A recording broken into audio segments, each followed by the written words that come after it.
मीठे बच्चे, बाप आए हैं तुम्हें रावण राज्य से लिबरेट कर सदगति देने, नरकवासियों को स्वर्गवासी बनाने। प्रश्न, बाप ने तुम बच्चों को कौन सी स्मृति दिलाई है? उत्तर, हे भारतवासी बच्चे, तुम स्वर्गवासी थे। आज से 5000 वर्ष पहले भारत स्वर्ग था। हीरे सोने के महल थे। तुम सारे विश्व के मालिक थे। धरती आसमान सब तुम्हारे थे। भारत शिव बाबा का स्थापन किया हुआ शिवालय था। वहां पवित्रता थी। अब फिर से ऐसा भारत बनने वाला है। गीत, नयनहीन को राह दिखाओ प्रभु। ओम शांति। मीठे मीठे रूहानी बच्चों, आत्माओं ने यह गीत सुना। किसने कहा? आत्माओं के रूहानी बाप ने कहा। तो रूहानी बाप को रूहानी बच्चों ने कहा कि हे बाबा, उनको ईश्वर भी कहा जाता है, पिता भी कहा जाता है। कौन सा पिता? परम पिता। क्योंकि बाप दो हैं, एक लौकिक, दूसरा पारलौकिक। लौकिक बाप के बच्चे पारलौकिक बाप को पुकारते हैं, हे बाबा। अच्छा, बाबा का नाम शिव। वह तो निराकार पूजा जाता है। उनको कहा जाता है सुप्रीम फादर। लौकिक बाप को सुप्रीम नहीं कहा जाता। ऊंचते ऊंच सभी आत्माओं का बाप एक ही है। सभी जीव आत्माएं उस बाप को याद करती हैं। आत्माएं यह भूल गई हैं कि हमारा बाप कौन है। पुकारते हैं, ओ गॉड फादर, हम नयनहीन को नयन दो तो हम अपने बाप को पहचाने। भक्ति मार्ग की ठोकरों से छुड़ाओ। सदगति के लिए तीसरा नेत्र देने लिए, बाप से मिलने लिए पुकारते हैं। क्योंकि बाप ही कल्प कल्प भारत में आकर भारत को स्वर्ग बनाते हैं। अभी कलयुग है। कलयुग के बाद सतयुग आना है। यह है पुरुषोत्तम संगम युग। बेहद का बाप आकर जो पतित भ्रष्टाचारी बन गए हैं, उन्हों को पुरुषोत्तम बनाते हैं। यह लक्ष्मी नारायण पुरुषोत्तम भारत में थे। लक्ष्मी नारायण की डायनेस्टी का राज्य था। आज से 5000 वर्ष पहले सतयुग में श्री लक्ष्मी नारायण का राज्य था। यह बच्चों को स्मृति दिलाते हैं। तुम भारतवासी आज से 5000 वर्ष पहले स्वर्गवासी थे। अब तो सब नरकवासी हैं। आज से 5000 वर्ष पहले भारत हेवन था। भारत की बहुत महिमा थी। हीरे सोने के महल थे। अभी तो कुछ भी नहीं है। उस समय और कोई धर्म नहीं था, सिर्फ सूर्यवंशी ही थे। चंद्रवंशी भी पीछे आते हैं। बाप समझाते हैं, तुम सूर्यवंशी डायनेस्टी के थे। अभी तक भी इन लक्ष्मी नारायण के मंदिर बनाते रहते हैं, परंतु लक्ष्मी नारायण का राज्य कब था, कैसे पाया, ये किसको पता नहीं। पूजा करते रहते हैं, जानते नहीं। तो ब्लाइंड फेथ हुआ ना। शिव की, लक्ष्मी नारायण की पूजा करते हैं, बायोग्राफी को भी नहीं जानते। अभी भारतवासी खुद कहते हैं हम पतित हैं। हम पतितों को पावन बनाने वाला बाबा आओ, आकर हमको दुखों से, रावण राज्य से लिबरेट करो। बाप ही आकर सबको लिबरेट करते हैं। बच्चे जानते हैं सतयुग में बरोबर एक राज्य था। बापूजी भी कहते थे कि हमको फिर से राम राज्य चाहिए। गृहस्थ धर्म जो पतित बन गया है, सो पावन चाहिए। हम स्वर्गवासी बनना चाहते हैं। अभी नरकवासियों का क्या हाल है, देख रहे हो ना। इसको कहा जाता है हेल, डेविल वर्ल्ड। यही भारत डीटी वर्ल्ड था। बाप बैठ समझाते हैं, तुमने 84 जन्म लिए हैं, ना कि 84 लाख। बाप समझाते हैं, तुम असल शांति धाम के रहने वाले हो। तुम यहाँ पार्ट बजाने आए हो। 84 जन्मों का पार्ट बजाया है। पुनर्जन्म तो जरूर लेना पड़े ना। पुनर्जन्म 84 होते हैं। अब बेहद का बाप आए हैं तुम बच्चों को बेहद का वर्षा देने। बाप तुम बच्चों से, आत्माओं से बात कर रहे हैं और सत्संगों में मनुष्य मनुष्यों को भक्ति मार्ग की बातें सुनाते हैं। आधा कल्प भारत जब स्वर्ग था तो एक भी पतित नहीं था। इस समय एक भी पावन नहीं। यह है ही पतित दुनिया। गीता में श्री कृष्ण भगवान वाच लिख दिया है, उसने तो गीता सुनाई नहीं। धर्म मुख्य हैं चार। पहले है आदि सनातन देवी देवता धर्म। सूर्यवंशी और चंद्रवंशी दोनों को मिलाकर कहा जाता है देवी देवता धर्म, डीटीजम। वहां दुख का नाम नहीं था। 21 जन्म तो तुम सुख धाम में थे। फिर रावण राज्य भक्ति मार्ग शुरू होता है। भक्ति मार्ग है ही नीचे उतरने का। भक्ति है रात, ज्ञान है दिन। अभी है घोर अंधियारी रात। शिव जयंती और शिवरात्रि दोनों अक्षर आते हैं। शिव बाबा कब आते हैं? जब रात्रि होती है। भारतवासी घोर अंधियारे में आ जाते हैं, तब बाप आते हैं। गुड़ियों की पूजा करते रहते हैं, एक की भी बायोग्राफी नहीं जानते। यह भक्ति मार्ग के शास्त्र भी बनने ही हैं।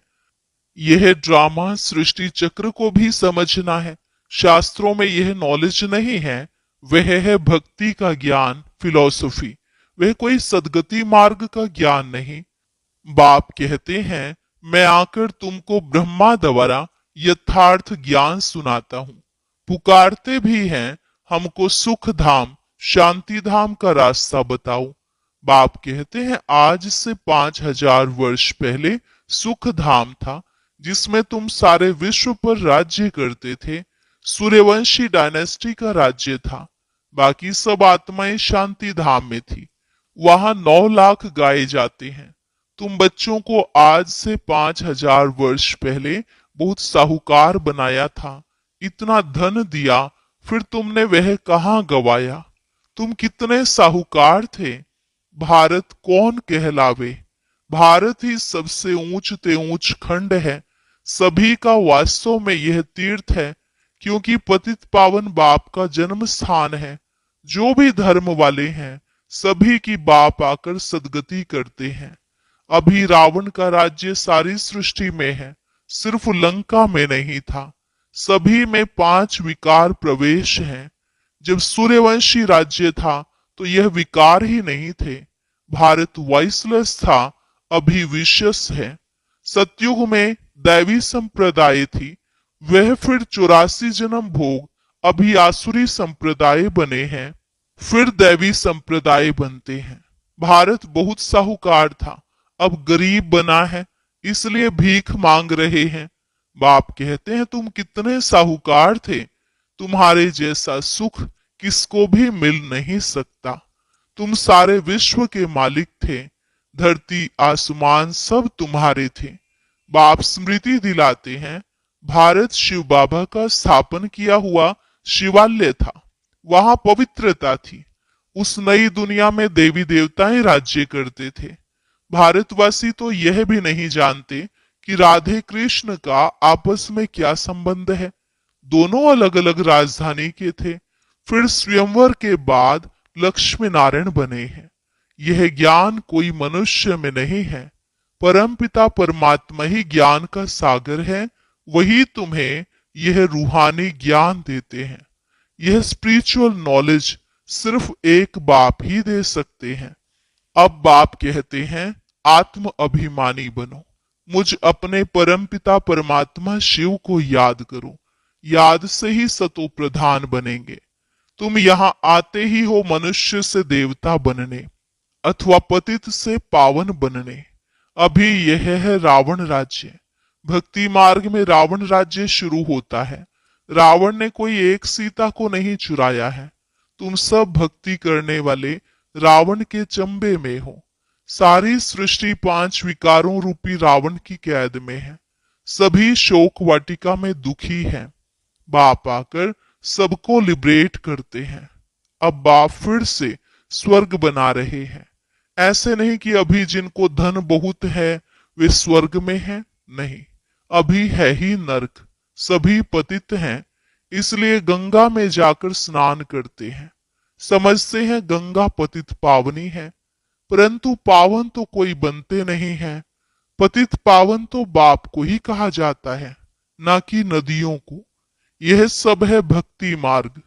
बाप ही यह बातें आकर समझाते हैं। अब तुम यह तो जानते हो, एक है लौकिक बाप, दूसरा फिर प्रजापिता ब्रह्मा है अलौकिक बाप और वह है पारलौकिक बाप। तीन बाप हैं।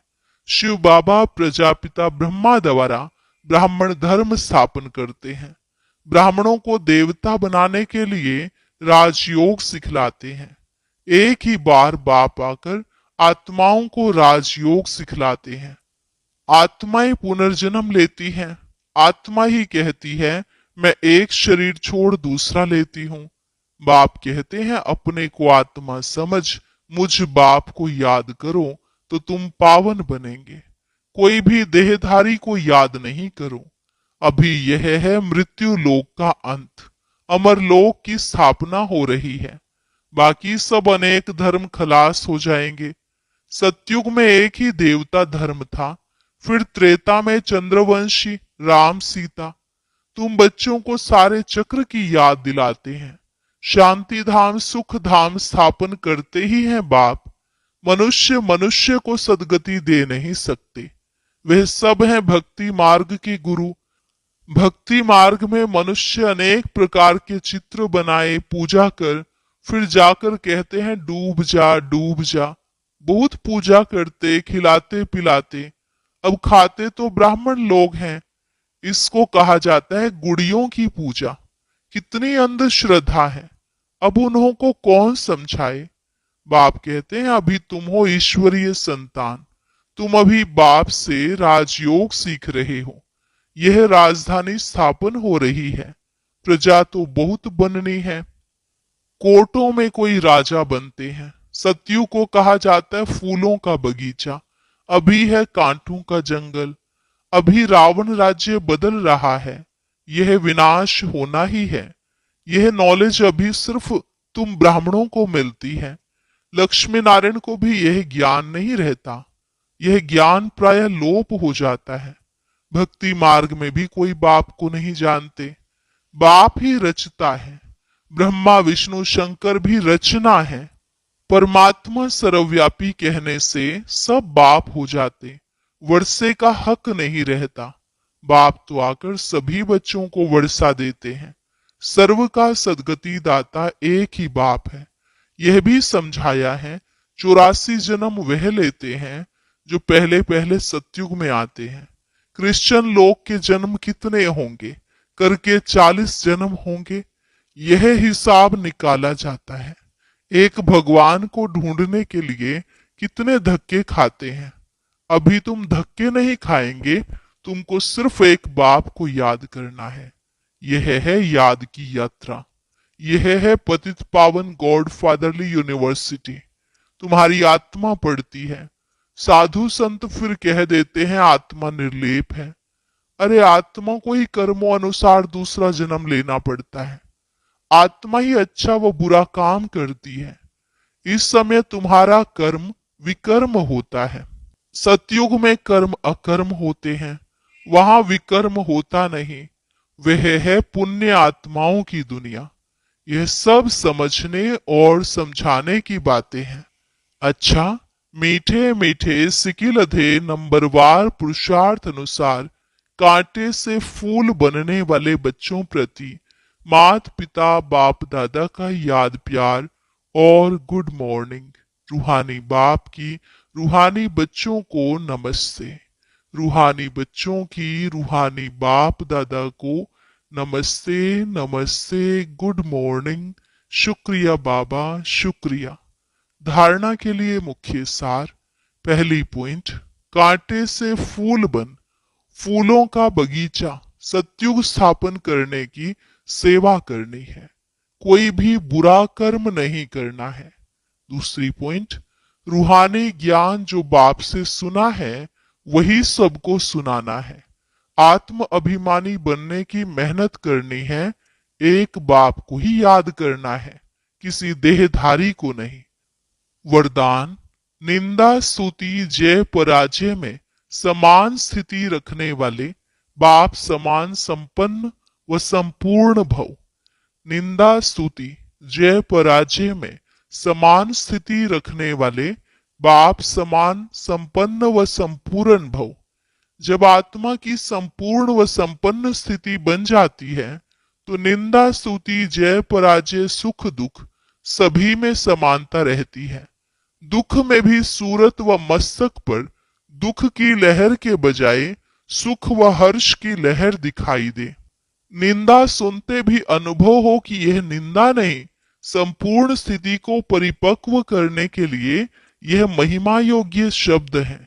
ऐसी समानता रहे तब कहेंगे बाप समान। जरा भी वृत्ति में यह ना आए कि यह दुश्मन है, गाली देने वाला है और यह महिमा करने वाला है। स्लोगन: निरंतर योग अभ्यास पर अटेंशन दो तो फर्स्ट डिवीजन में नंबर मिल जाएगा। निरंतर योग अभ्यास पर अटेंशन दो तो फर्स्ट डिवीजन में नंबर मिल जाएगा। अव्यक्त इशारा: एकता और विश्वास की विशेषता द्वारा सफलता संपन्न बनो। ब्राह्मण परिवार की विशेषता है अनेक होते भी एक। आपके सभी सेवा केंद्रों का वाइब्रेशन ऐसा हो जो सबको महसूस हो कि अनेक नहीं लेकिन एक है। आपकी एकता का वाइब्रेशन सारे विश्व में एक धर्म एक राज्य स्थापन करेगा। तो विशेष अटेंशन देकर भिन्नता को मिटाकर एकता कायम करो।